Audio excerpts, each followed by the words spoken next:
Hey there, it's Lara here. I'm back with this week's Witchy Wednesday astrology forecast, and this is for the week of April 3rd to 9th, 2019. So welcome and thanks so much for being here. I really do appreciate it. I appreciate all of you and the new subscribers that jumped on board this week. Welcome. Spread the word. It's really things have been growing slowly but surely, and that's really all I can ask for. And I've been super busy. This is the busiest I've ever been with readings. And so I am so grateful to you for that as well. And if you are interested in getting your own reading, then you can always do that by reaching out to me at my website. The link is below, so you can have a look, and then you can, if you have any questions about what you see there, then by all means, let me know. Okay, so thanks for all of that. Thanks for subscribing, for hitting the like button, for sharing the messages, with your the people in your tribe kind of thing. I do very much appreciate that. So we are in interesting times, right? And I'm sure I'm sure you're feeling that. And I know that a lot of you, actually, I saw a lot of stuff on social media this morning. People were talking about the crazy dreams they had last night. And I was among you if you had some crazy dreams. I tend to have a little bit crazy dreams to begin with. That's been a thing since I was a child, but sometimes it's more than others, and I get some visits from people and that sort of thing, and that happened last night. And we still have all this Pisces energy going on, right? So I think that's probably a good place to start, is to say to you that although we are moving forward, we have a new moon happening on Friday in Aries, the beginning of the zodiac. This is a fresh start. However, it's not going to be like busting out of the gates right away, because we're still in all this Pisces energy. And so we had Mercury exactly conjunct Neptune yesterday. And this is, happening over a couple of days sort of thing, the exact conjunction. And so, yeah, that can impact dreams, definitely. And so that may have been the case for you. So we've still got Mercury, we've got Neptune, and we have Venus in Pisces as well. So still under that Piscean influence. Things, as I mentioned in last week's video, if you didn't see it, the fog is slowly lifting, right? And this week is a little bit clearer than last week, and then that will continue to happen. And then mid-April is really when we'll feel, that the last of the fog has lifted, right?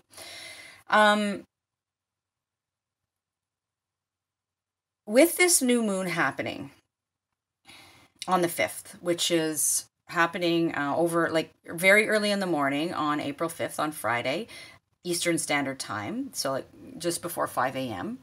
and adjust according to your time zone. I know that not everybody lives in the same area as me, and so there are other people watching this who aren't in that time zone. So just adjust according to your time zone. But the new moon is happening at 15 degrees Aries, and it's having a couple of interesting conversations that I'm going to speak to in this video. And later in the video is when I will go through each sign, and I'll address where this is happening specifically for you. But before I get there, I want to say that in short, I think the overall theme of this new moon in Aries that's happening is obviously a fresh start, as all new moons are, right? New moons are when the sun and the moon come together in the sky to birth something new. So planting those seeds of intention and beginning something new. So that's happening. This also has a quality of being liberated in a sense from some shackles, right? And those may be self-imposed shackles, but they also may be shackles, where we feel like we're in sort of bondage or chained to or being oppressed by outside forces, even ancestral karma. And so, and I'll explain why that is. But so there's that piece. There's also this piece of being required to have some patience, perhaps running into some obstacles, and ultimately to have compassion for ourselves and to trust our intuition and our instincts, right? That's still with us. And then obviously with this new moon in Aries, some action is required. Now, the action doesn't have to happen all at once, though, right? It's taking action with all those other things that I just mentioned kept in mind.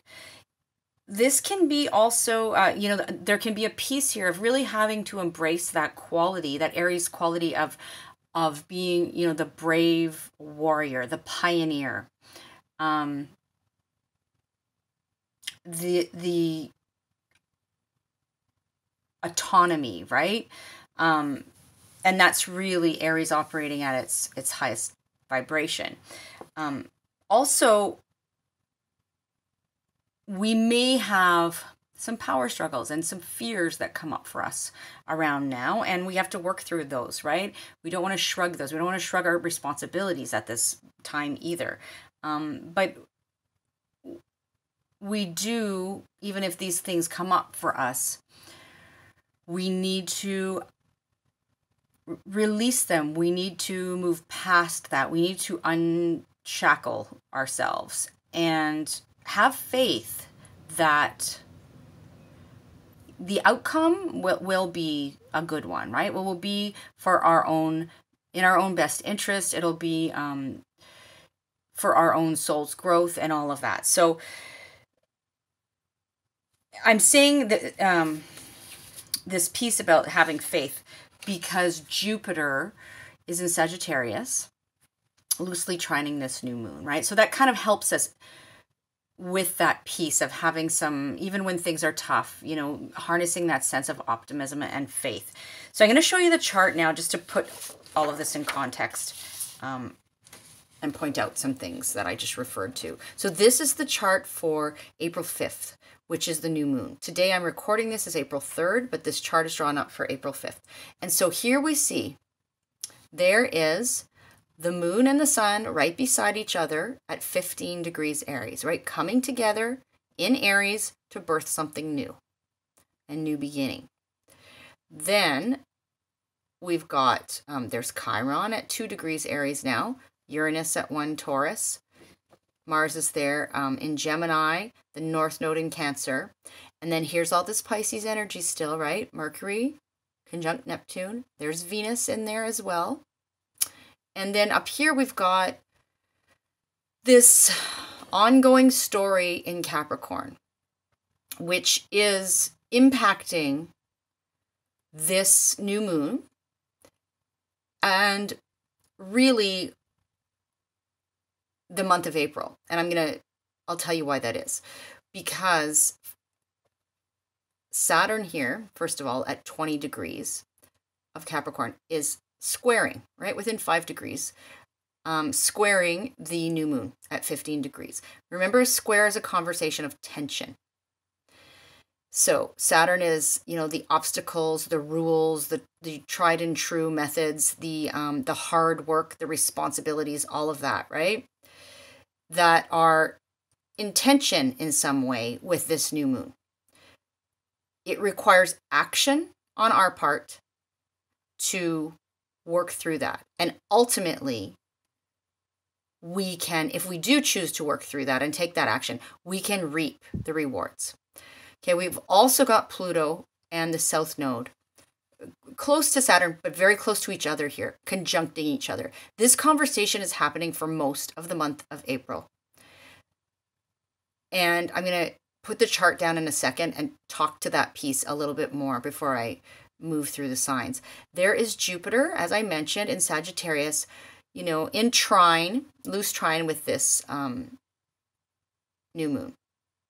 So trine is a conversation of ease, letting a little hand there. It's a loose trine, but a trine nonetheless. So, okay, so the piece I want to just talk a little bit more about, there's a couple things I want to talk a little bit more about before we move through the signs, but that is the one piece of Pluto conjuncting the South Node. Last week, I touched briefly on this and mentioned to you that this is bringing up, right? The South Node is about our past. It's about, it can be about past lives if you believe in that sort of thing. It can be past conditioning from our early childhood, ancestral karma that we've brought forth, right? We're hanging on to kind of thing. It can be how we're really stuck in our comfort zone because this is what's familiar to us. And so even if it's not super fun, even if it's painful, it's familiar. And so we can get stuck there. We can get stuck in that South Node energy. And with the South Node being in such close contact with Pluto right now, and like I said, like pretty much through the month of April, Pluto is having this impact of wanting to purge out the toxins, right, from the past. And it may bring up from the depths some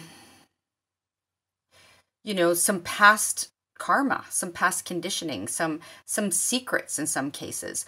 It may stir up power and control issues and obsessions and compulsions and all of these things that are connected in some way to the past. And I think if you take a look at what's going on in the world around you, I mean, this is happening in my own community right now, even, just some news stories breaking about scandals and things that have gone on in the past.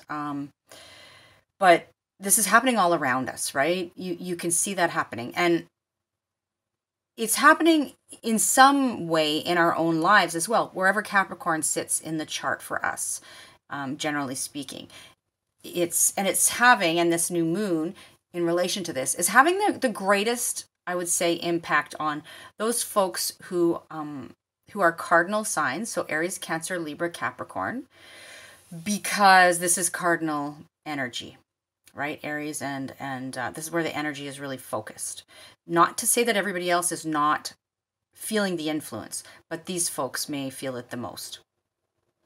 And so there's that piece of the puzzle where the past is being stirred up, and it's being stirred up because it needs to be released. It needs to be purified. It needs to be burned up, right? And then rebirthed, Pluto is always this energy. It's like the energy of the phoenix rising from the ashes. But before the phoenix can rise, it gets burned up, right? Which kind of sucks, but that's part of the process. So that is going on. Ultimately, we need to do the Aries thing and be brave and courageous here about these things and not shy away from them, not shirk away from them and cower. We have to deal with them head on, face them. And we have to have compassion, as I said, that Pisces piece, compassion for ourselves, feel how we fit into the whole, and that we are all connected, and have, trust our instincts, trust our intuition, and also, as best we can, harness that optimism as well. So in terms of the Jupiter and Sagittarius piece. So that's my 2 cents about all of that. Another couple of things that I wanted to talk to you about just briefly. Something I learned this week that was really interesting. That this new moon is happening right on top of a fixed star. And the fixed star is Alpha-Retz, which is known as the head of the princess, right? Right in the center of Andromeda.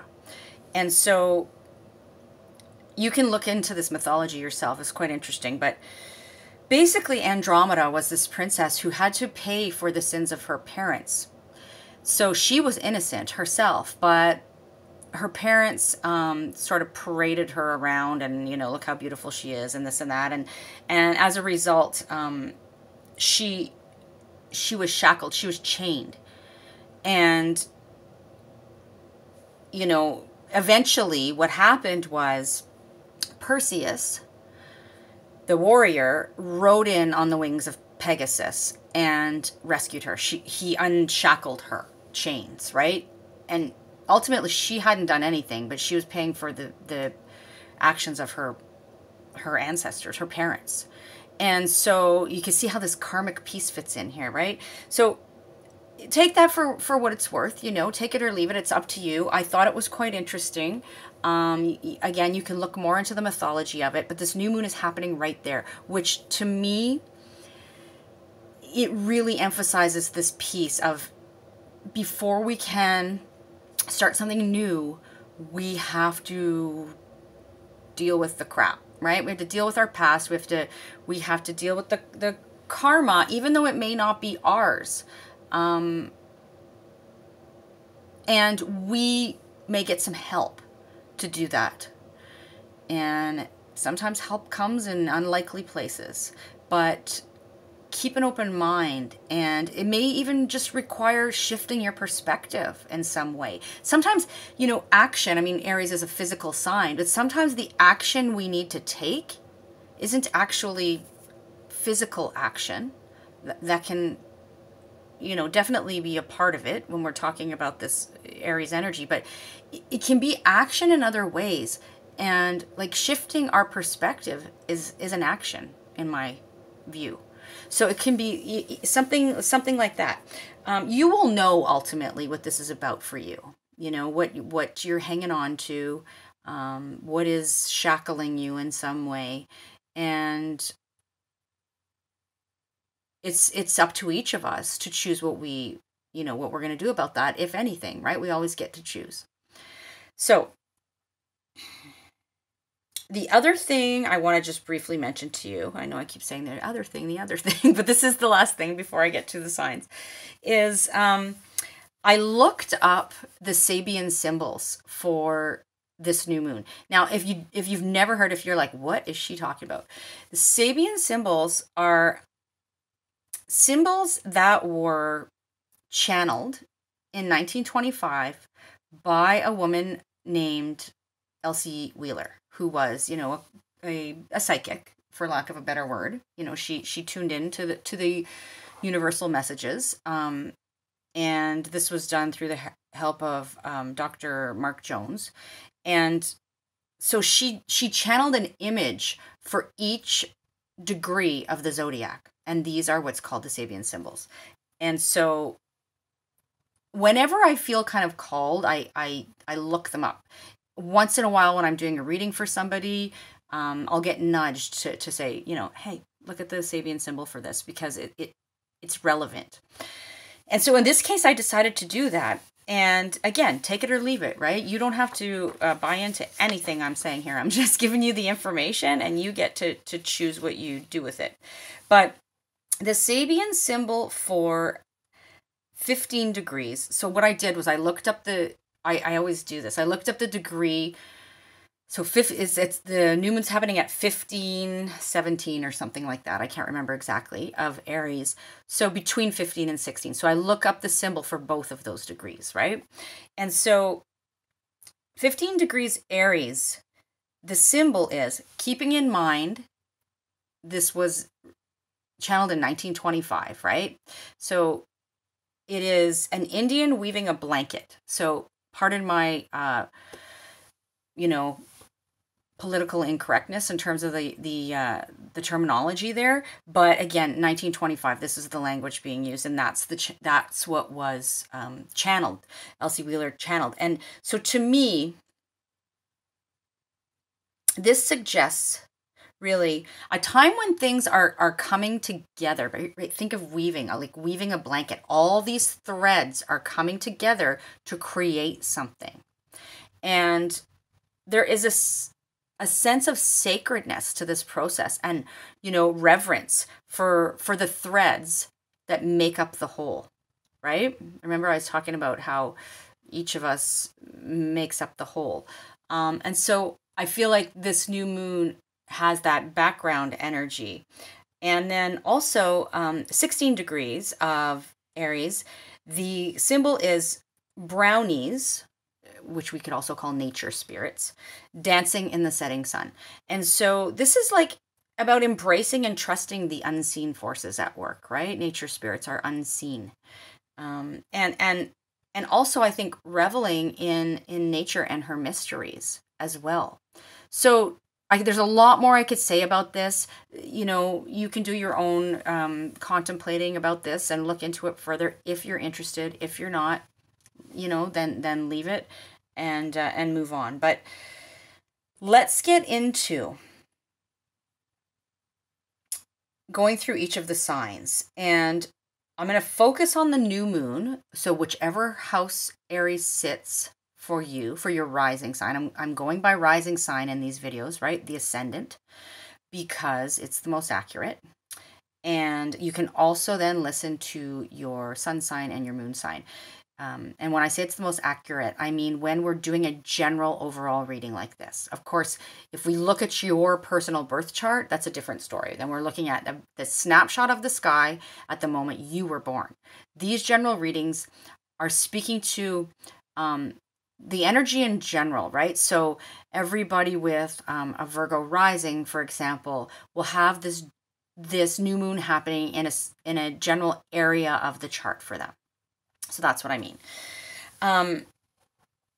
So I will speak to the new moon, and I will briefly touch on the Capricorn piece, which is where the square is happening. So it's like where that tension piece is happening, right? And that need for kind of letting go and purging of the past.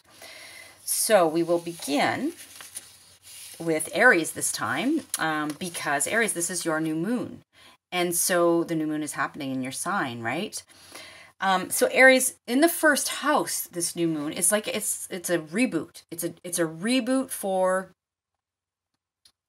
who you are out in the world, meaning it's like powering up a new you almost. Like, you know, the first house has to do with our self-image, our like how we show ourselves to the world, right? The external world. So it can have to do with our physical appearance even. It can have to do with the first impression that we make on other people. And also our instinctual responses to like external stimuli, right? Our immediate responses kind of thing. So this is really about embracing your brave warrior energy, Aries, and stepping into, you know, a new way of being in the world.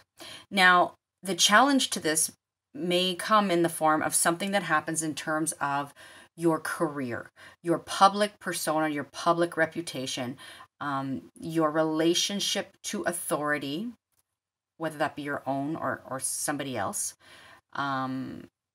to even government authorities, it can even be hierarchical structures, the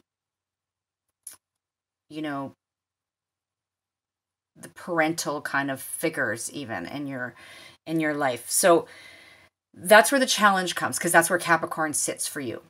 That's where the purging, the letting go, that kind of thing needs to happen for you, Aries. But in general, the new moon is really about a fresh overall new start for you, in terms of, you know, who you are stepping out as in the world. So that's for you, Aries. And moving on to Taurus. Taurus, this fresh start may be happening on more of an unseen level. So it may not be visible by the people outside, right? This is because this is happening in the 12th house. So that's more internal. You have the courage here, you know, offered to you with this new moon, and the initiative to change old habits, bad habits, self-sabotaging behaviors, right? There could be a new start as far as those things go. It could be that something from your dreams or your unconscious even may give you the message about what needs to be seeded at this new moon. This can be about a new way of being in solitude or spending your relaxation, quiet time. That's 12th house as well. It can be a new start in relation to some kind of institution meaning like it's like the 12th house, like what goes on behind closed doors. So institutions, like I've mentioned before, hospitals, treatment facilities, rehab facilities, ashrams, prisons, youth detention centers, spiritual retreat centers, like all of those things fall into this category. And so there may be some new start in some way related to any of those places for you, Taurus. And then the challenge to your fresh start, the tension happens in relation to the 9th house. So your belief systems, your philosophy, your worldview, the dogma you kind of hold on to. It can have to do with traveling and foreign interests, like foreign cultures, what we learn and experience through foreign cultures. It can have to do with higher education. So, a university, college situation, or even some kind of learning that you do sort of outside of the basic elementary learning. So that's what's happening for you, Taurus. Moving on to Gemini now. Gemini, the new beginning, so the new moon in Aries is happening in the area of the chart that has to do with your friendship groups and just the collective in general. So that's the 11th house, right? Friendships, group associations, clubs, organizations, networks. I always say even online networks. This can also have to do with a fresh start in terms of a new vision for the future. And because that's 11th house as well. And the 11th house also rules like those people that can help us get there, like benefactors, right? That can change our fortune, sort of thing. And so maybe, you're going to join a new club or association or online group or something like that. This is just one example. Maybe that's where the fresh start is, or there's a reboot in your friendship groups. It could be something like that. And then the challenge is happening in relation to the 8th house. So this is, something that needs to be released, or some, purged, or some kind of obstacle that arises in that Capricorn area, which is 8th house, which can have to do with the resources that you share with other people. So, when I say resources, I always want to mention, yes, I'm talking about money and material things, but it's beyond that. Well, it's like our time is a resource, right? Our energy is a resource. So all of those things, the resources that you share with others, your intimate connections, maybe there could be this is a very simple example, but some challenging situation happens regarding, your taxes. I keep talking about taxes because it's tax season around here. So, it could be that, but anything 8th house. But ultimately, that needs to kind of get purged and dealt with in order to make this fresh new start in the 11th house. And then Cancer, moving on to you, your fresh start's happening in the 10th house, which is a very public house. It's about your public reputation and your public image and your career and your achievements, and your status and your relationship to authority, your own or others. And so something new wants to be birthed here, wants to be seeded, right? But before that can happen, you may have to deal with some kind of challenging situation in terms of one-to-one relationships, because Capricorn is sitting in the 7th house for you. So that's that square for you, right? And that's where the Pluto conjuncting the South Node is happening. And so there may be some sort of purging, detoxifying, letting go, dealing with the past, some kind of obstacles, some kind of fears you need to escape, let go of, in order to have that fresh start in terms of, your career and your public reputation and status. And so that challenge has to do with your one-to-one relationships in the 7th house, right? So that can be, your marriage partner or your whoever you are in a close relationship with. It can be a business partner. It can be somebody you live with. It can be somebody you have, like, this has to do with contractual relationships or associations. So think about that when we're talking about, the challenging piece here. And so I'm going to leave it at that for you, Cancer, but, put those two pieces together, see how that fits for you. And if you have any comments or questions, please leave them below, okay? Moving on to Leo now. Leo, the new moon is happening for you in your 9th house. So there's this fresh start happening. Something being seeded in the 9th house. This can have to do with traveling for you. Traveling to long distances. It can have to do with your dealings with foreign cultures and people, and what you learn and experience through them. It can have to do with higher education in the form of, anything that you learn, like I say, anything really that you're learning and teaching beyond, that you're learning beyond like elementary level. It can also have to do with teaching. It can have to do with, and when I say teaching, it can be teaching on many different levels, right? It can have to do with also publishing as well. And your beliefs, the dogma that you subscribe to, your philosophical outlook, right? So this is where this fresh start wants to happen. It's all of these things. And it doesn't mean that it's going to be all of those things. It could be one of those things for you specifically. But the challenge here is coming from Capricorn in the 6th house. And the 6th house has to do with your daily routines and your health and wellness routines, issues surrounding health and wellness. And also how you are in service.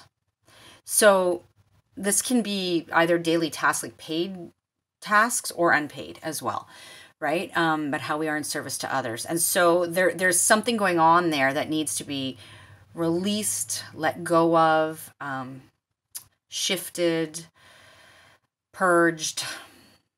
Maybe some obstacles there, maybe something that feels oppressive that needs, you need to kind of unchain yourself from. So those are the two areas for you, Leo. But the new moon, is that 9th house piece where the fresh start is on offer. And then Virgo, you're next. So Virgo, this is happening in the 8th house for you. The new moon, that is happening in the 8th house. So the 8th house, every time I talk about the 8th house, I try to kind of bring a different piece of the puzzle in, because it can be a difficult to grasp and articulate house, the 8th house, because it has such depth, right? So the 8th house, Virgo, this new start is like, it's about what you get from others. It's about the energy exchange, right? What you get from others. So this can be like material resources. So the resources that you share with others, material resources, time, money. It's about intimacy, merging with another. It's about the 8th house is where we kind of bury our secrets, and we may have issues with power and control and obsession. This can also have to do with the values that we take on that aren't really our own personal values, right? But the values that we've taken on from others, like we're doing certain things because other people value them, or we were told that we should value them, or that kind of thing. So it can also have to do with that. So there's this fresh start that wants to happen in relation to these things for you, Virgo, and something new can begin here. But in order to do that, there's a piece that needs to be dealt with in Capricorn, which is your 5th house. And so that's where the challenge is coming from. But, where something wants to ultimately be rebirthed, Pluto's there. But But again, in order for the phoenix to rise from the ashes, it needs to burn up first, right? So things that need to be let go of, what the south node there dealt with, released. So the fifth house for you, that has to do with things regarding your children, or children that you work with or are associated with. It has to do with your inner child as well. It has to do with your creative spark, your own creative expression, your own individual expression, right? It has to do with how you find joy in life. So the fun things in life. And so there can be some kind of obstacles, challenges there, some releasing that needs to happen in that area in order to fully birth this new thing that wants to happen in relation to the eighth house. All right, so that's for you, Virgo. Moving on to Libra. This new moon's happening in the seventh house for you, Libra. And so the fresh start wants to happen in terms of one-to-one relationships for you, right? Again, one-to-one relationships, seventh house are those like contractual relationships. So, a significant other, marriage partnership, somebody you signed a lease with, and you live with. I try to give different examples. Business partnerships, somebody you're in business with, or that you partner with, community partner, that kind of thing. But it's more like the one-to-one close personal relationships. It can also have to do with rivals. So this is where the fresh start in Aries wants to happen for you. But in order to do that, there may be some things you need to deal with on the home front. That's where Capricorn is for you, right? The fourth house. And so some purging, some letting go, some restructuring, some, cutting the shackles, dealing with the past, letting go of the past, that sort of thing. In relation to home, could be your actual place of living. Home, your tribe, your family, family of origin, ancestry, relationship to your mother, caregiver, nurturing figure. So that's where the challenge comes up for you. But dealing with that then makes this fresh start gain momentum, shall we say. Okay, so that's for you, Libra. And moving on to Scorpio. Scorpio, the new moon is happening in your sixth house. So something new wants to be birthed in terms of your daily routines, in terms of the work you do on the day-to-day, like the tasks, like how you are in service ultimately to others, whether that be paid or unpaid. It has to do, sixth house also has to do with small animals, which I don't often mention. So pets, cats, dogs, that kind of thing. Also has to do with your health and wellness and routines, and matters surrounding that. So something new wants to happen in relation to those areas, one or more of those areas for you. And then the challenge comes from the third house, which is where Capricorn sits for you. And so the challenge is in relation to communications in some way. So your style of communicating, obstacles surrounding communication, may come up. Ideas like the third house is the exchange of information, right? It can have to do with writing as well. But in any way we disseminate and take in information, it has to do with our connections to our siblings, like people in close proximity to us, our peers, our siblings, our neighbors, our cousins, our immediate environment, right? So that is where the challenge could be coming from for you, Scorpio. And so, dealing with those things and maybe purging some things, letting go of some past karma, that sort of thing, can help with this fresh start in the sixth house. All right, moving on to Sagittarius. The new moon for you is happening in the fifth house. So a fresh start is on offer here in terms of your children or children that you work with in some way, are associated with. It can have to do with your creativity, so a new creative project perhaps. It can have to do with just what sparks joy for you, how you have fun in life, and how you really enjoy life, right? So something new wants to happen there. Those seeds are being planted, and in order for you to tend them and allow them to grow, there's a challenge being presented, some tension from the second house, which has to do with your own personal resources and values. And so maybe there's some money stuff you need to deal with, some material possessions, things surrounding material possessions that need to be dealt with. Your how you value yourself, your self-worth, right? And your own personal values. Those things may need to be dug up, and looked at, and dealt with. And that's where the sort of challenge is coming from for you. And but the new moon piece is the 5th house, as I mentioned. All right, moving on to Capricorn. Capricorn, the new moon is happening in your 4th house.